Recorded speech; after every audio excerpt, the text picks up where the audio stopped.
Welcome back, guys, for another automotive cybersecurity mechanism session. This is the part two where we are going to dwell deep into another cybersecurity mechanism in detail.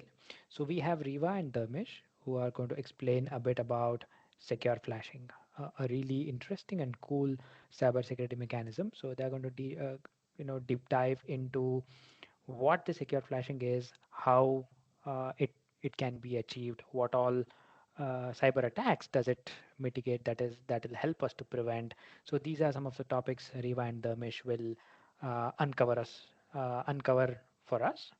We also have experts Praveen and Ronak to comment on these topics. In our previous video, we were introduced to a concept of the layered automotive security approach. Uh, Remember how we compared it to a high security vault with multiple layers of protection? So today we are going to talk about majorly on the layer of the secure ECU. And in that, we are going to talk about one of the technique, which is secure flash. As we know that in today's advanced automotive industry, ensuring the security and reliability of the ECU is very crucial. One of the key aspect is this topic that we are going to discuss today, that is the secure flash. Secure flash basically is nothing but a process of safely updating the firmware on a vehicle's ECU. Firmware updates provides different kind of updates or bug fixes, or it helps to enhance the security. However, if it is not done securely, then this updates can introduce to a lot of vulnerabilities. Insecure flashing can lead to numerous risks, from unauthorized access to the critical systems to complete vehicle malfunction. This makes secure flashing not just an option but a necessity. Let us explore some of the key reasons why secure flash is important. The first reason, as mentioned, is prevent unauthorized modification.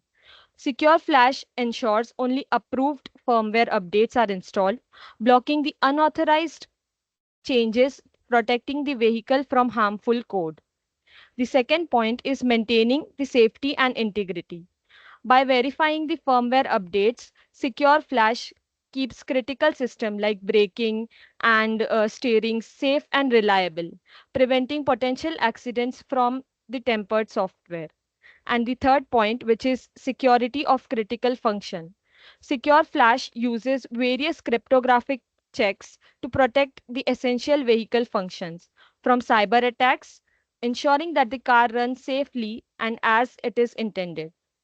So now I would like to ask Dharmesh to explain us a bit more about how this secure flash works and about the implementation part. Yeah, so thank you, Riva, for explaining, briefing out about the secure flash, why it is important. So now we'll move in more detail how it is implemented in the current automotive domain. So here are the some of the points which needs to be considered while implementing the secure software flashing.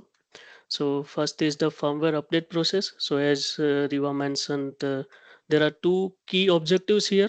One is to authentication and verification of the firmware, which we are going to flash into the issue. So both of the things needs to be checked here before we flash into the issue.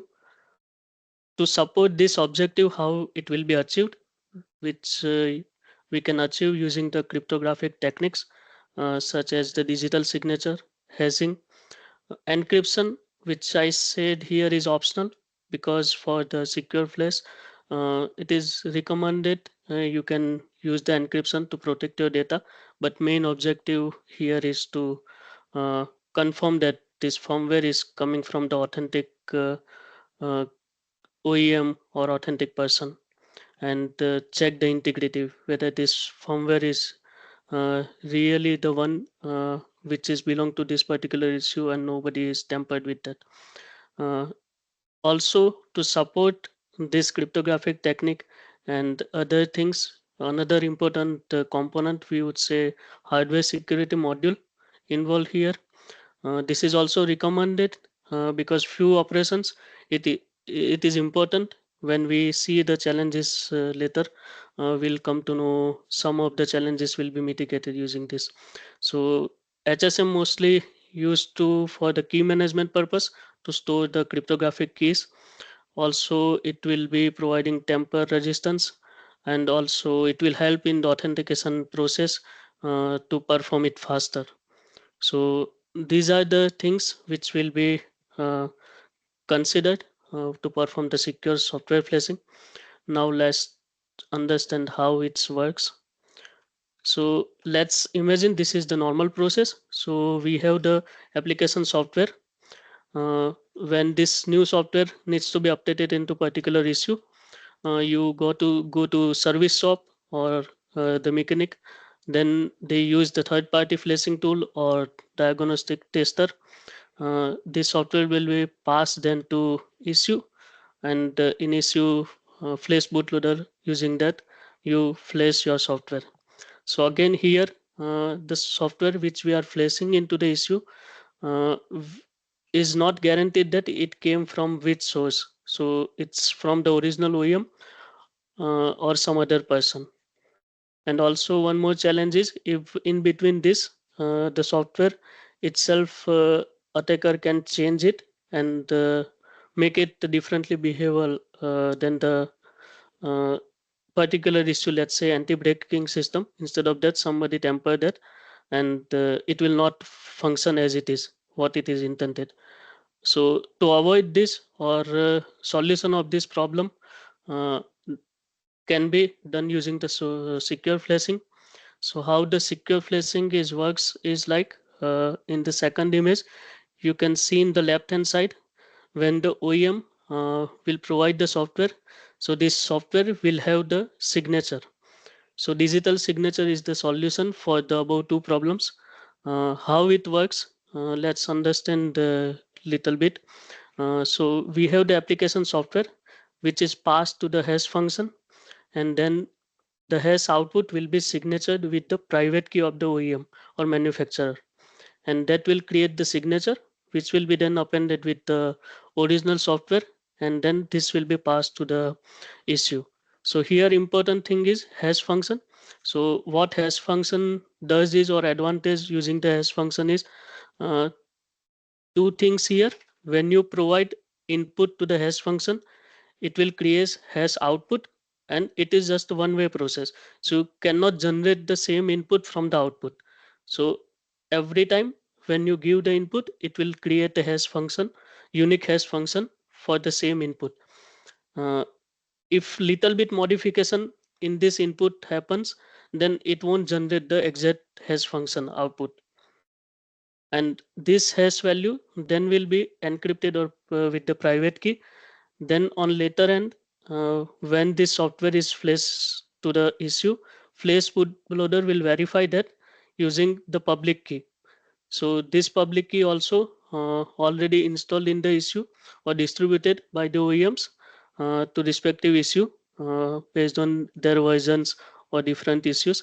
And this public key is a pair of the private key which signed by the OEM, and using this public key, it will be then decrypted. Also it will compute the value hash value from the received software block, and it will compare whether the hash value matches or not. So if it matches, then yeah, the software can be flashed or activated, and the old software will be uh, overtaken by the new software. So on the right side process, let's understand little bit.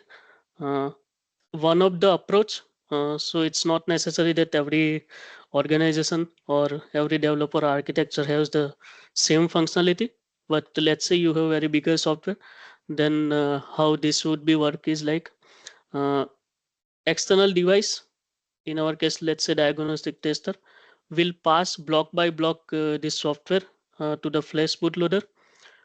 Then flash bootloader will decrypt this block of the software. uh, this is optional, like to protect the data of the software. If this is not there, then this step will be skipped. So this then goes to the uh, next block. So this process will repeat in the flash bootloader.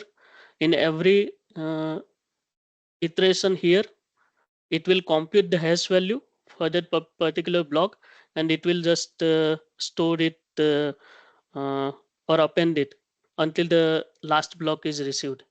And once the last block is received, then this digital signature verification will happen. So flash bootloader will take the public key, decrypt it, and verify the signature whether it's received from the authentic person or not. Then it also check the integrity using the hash value, whether somebody has tampered in between this software or not. And once this whole process complete, then it will activate this new flash file. uh, and also if it is failed, then there should be also mechanism for the rollback purpose, what to do if failure happens and log events, such type of things. So for that also security measures are there. But yeah, uh, until this point, this is what the secure flash generally works. And there are some challenges to secure flash. uh, we will discuss that also in detail in next slide. So maybe I will take over to Riva for describing the challenges. Meanwhile, if anybody have any question, then we can discuss on that. So Dharmesh, I have a question here. So how does Secure Flash ensure integrity and prevent unauthorized access? Mhm. Okay, then let's take an example and see how it works. So let's say you have a message ABC, okay, and then this ABC you pass to hash function. So this hash functions is the standard one. Let's say SHA 256. Then it will generate 256 bytes of data out of this ABC. And for easy to understand, let's say it give us the hash output like AABBCCC, something like this. And then I have the private key with me. I encrypt this value using the private key, and it will turn like AA1, BB1, CC1. So now this is encrypted message. Originally is ABC, and this encrypted message you got it in this form. This message will be sent to issue. Now I have the public key. So using this public key, I will decrypt that message. Then I will get back my hash value. So let's say AABBCC is my hash value. Now again, whatever software I received, I pass to SHA-256 and generate the hash value output. Since the hash algorithm means like if you provide the input, same input multiple times, it will always generate the same output. Then it will generate me AABBCC. So now I can compare whatever I decrypted the hash value and what I again generated, both are matching or not. If it's matching, then I can confirm that okay, whatever message I received, it's not tampered in between. Also, I was able to decrypt this message, means whoever had the private key correspond to this public key only has sent this message. So here we can ensure that authenticity also ensured and also integrity of the software also ensured. Uh, Good explanation, Ramesh. So I have a follow-up question on this. So integrity, yes, definitely it is achieved because you clearly know that if you are able to decrypt the message, then it was encrypted properly. So this is where there is no tampering done on the message. Now, in terms of authenticity, if you let's say decrypt the message at the ECU level, you will get to know that the private key was used to encrypt the message. Are there any ways where this private key itself can be compromised? Mhm. Okay, so maybe if I can take that question, I think Falgun, that's a very relevant question. The reason being, most of the times, from the developer's perspective, whenever we talk about cybersecurity, we always talk about the software, think about the ECUs. We limited to this particular system or a software, right, or a hardware to the max. But we also have to understand that cybersecurity itself is much bigger concept than just a software or a hardware. So this is where exactly your question falls in, because of course, whenever the communication is happening between different part of the software or between the flash bootloader or a application, there are certain mechanisms to take care. What happens when the information is outside this ECU? Just like the way you asked, now there's a private key in an organization which a software integrator has to use while flashing, right? But these keys are stored somewhere in the repository. It could be an SVN or a Git, whatever the version management tool this organization is using. And the question is also who has access to it, right? Because you definitely don't want to give this access to, let's say, an external colleague who is just there in this organization for 6 months for certain project role, right? Because then it is going, the information is going out of your organization, or somebody who is not really a part of your organization or completely part of your organization also has access. Or maybe you also don't want to share this kind of confidential information to somebody who is not really using it, right? Maybe it is required for the software integrator because he need to have an access so that he can sign it, or you need to be giving this access to the cybersecurity manager, cybersecurity expert, this kind of a very specific roles. So this is exactly where the organization cybersecurity processes come into play. Of course, as a part of the ISO 21434, there is also a cybersecurity management system, need for a cybersecurity management system, which means even in the organization level, you need to have a kind of a policies and mechanism. How do you store this kind of a confidential information? Who will retrieve it? How will you retrieve it? How do you make sure that these informations are not compromised, etc., because you have to do random checks, regular checks, all these things. So as a part of the 21434, there are certain aspects we have to take care, fulfill the cybersecurity management system, CSMS.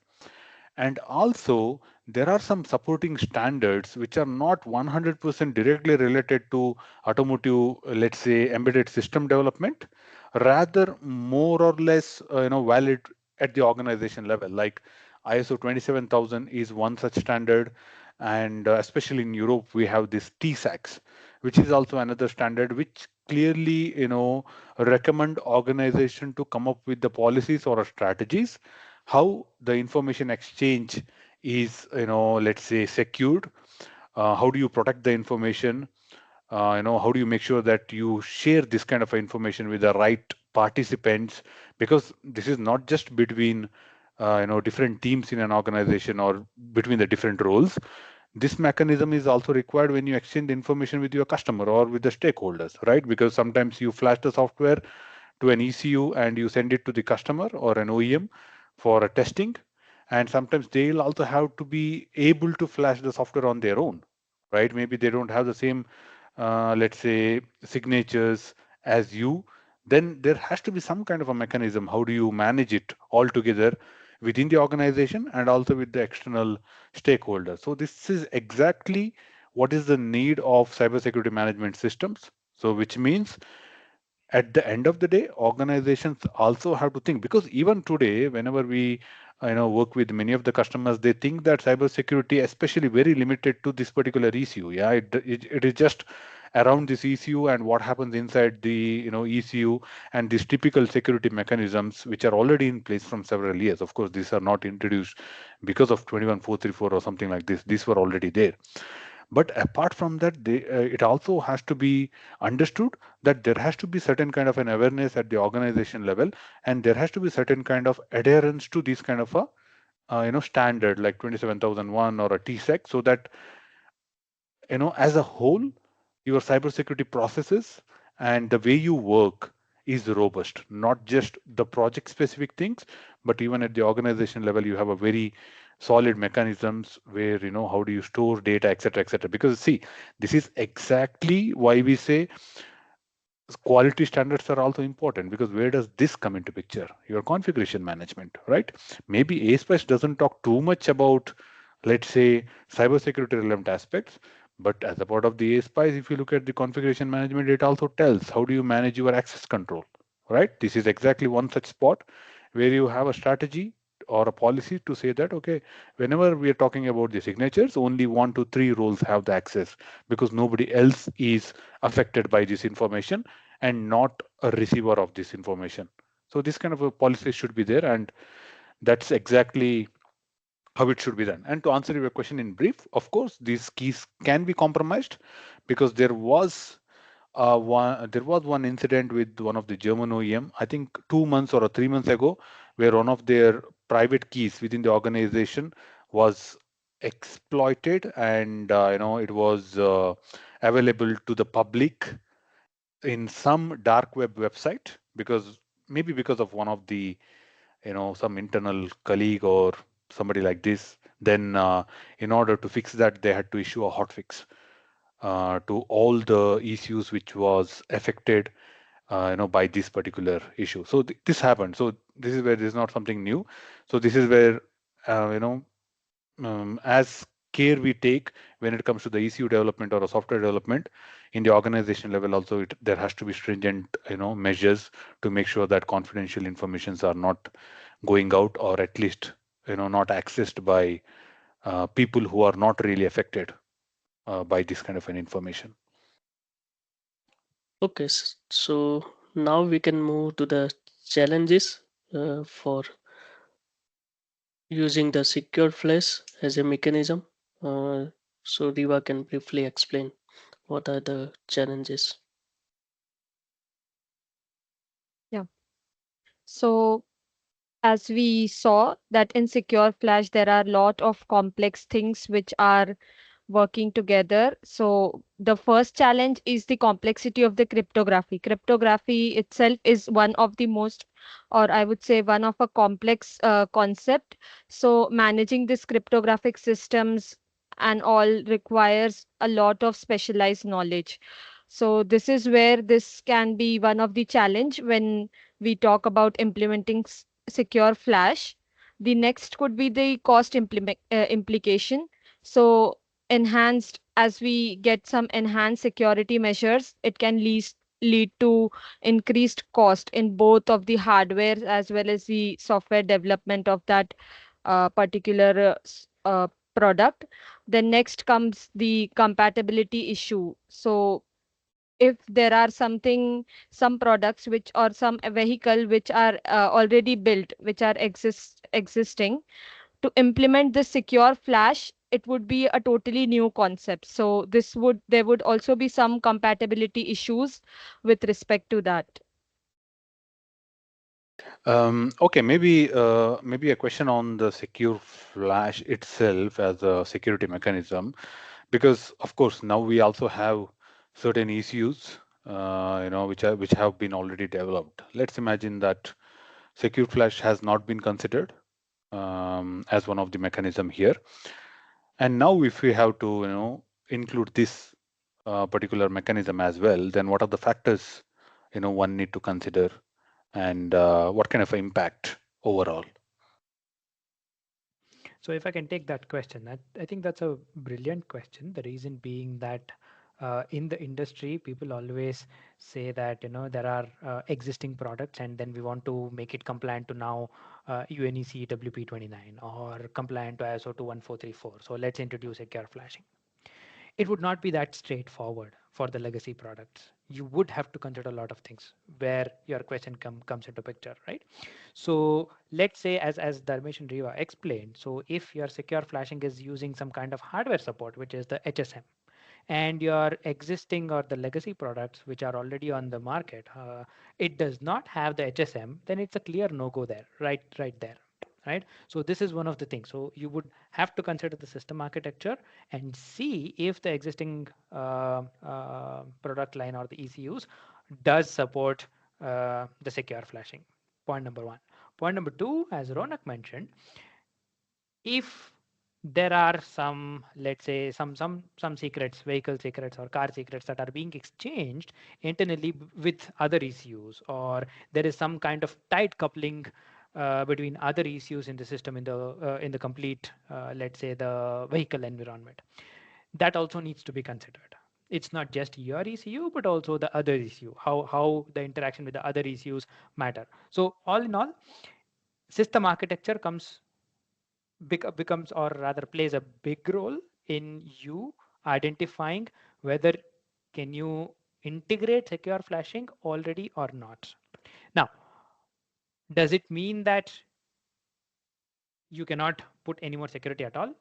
Maybe not. What you can also do is there are some more compromises that you can do. Instead of having, let's say, the hardware based security mechanisms, you can try to go for software based mechanisms where things are a lot more easily controlled and easily, let's say, installed along with the backward compatibility. So this is where you can try to explore the software version of a software encryption of the secure flashing. Um, so as we got to know the challenges in implementing secure flash in the system, what are the ways to overcome these challenges? Okay, so if I may take the question, so first challenge was the complexity of the cryptography. So one way is currently in a market already some of the supporting module available to do the cryptography. So we can utilize that. Another is the cost implication. So here I would say for me motivation is I can put money at the development rather that after some time in production if I get the issue hacked or malfunction happen because I did not do the secure flashing implementation, that cost will more than what I spend currently in the development. So that also we should consider. So that is one point regarding the cost implication. Regarding the compatibility issue, we already discussed. Uh, to overcome this, during the you design the security architecture, or let's say when you design the system for this issue, you also should consider this and have some room for in future to implement such features. Not only secure flash, but yeah, there could be some encryption, decryption. Then for that, if new feature I want to implement, then my hardware will support that, or the architecture, so software architecture will support that. So yeah, I would say these are from my side. If anybody else want to add on this. So also for, the first point, what you mentioned, cryptographic algorithm. So first of all, we have to select either I can implement some cryptography in the software itself or the hardware. So based on the complexity needed or what algorithms we are using and so on, I can go with the software solution that also help in the cost, or I can select specialized hardware module, maybe HSM or the trust anchor and so on. So there are some specialized hardware modules, as Dharmesh mentioned, which helps uh, to reduce software complexity, and hardware can be replaced with that. So yeah, it can be chosen based on like the complexity of the project and so on. Hmm. Yeah, I mean, in that sense, in a summary, I think we are talking about an integrated approach, right? Because now, if you look at the practical world, most of the projects are already implementing the safety mechanism without having clearly analyzed the architecture or the requirements properly, right? Then at the nth moment, they come across some performance issues. For example, when it comes to the secure flashing, then comes some certain performance issue that maybe my flashing takes much longer than expected, or some other kind of an issues, which means what is the typical development life cycle is there where you have not included security as one of the layer. Simply, right? You designed an architecture, maybe a system architecture or a software architecture, where you haven't considered what would also additionally come as a part of the security and how would it impact, maybe with respect to the overall performance of the system, with respect to the cost, with respect to the time, etc., etc. So this is where I think the on a summary, we all are heading at an integrated approach where you consider, you kind of do kind of a loop where certain things maybe you have to go back and correct, and based on that you have to derive the next set of requirement, next revision of the architecture, then bring it into the software. So more of a, let's say integrated approach is something really necessary.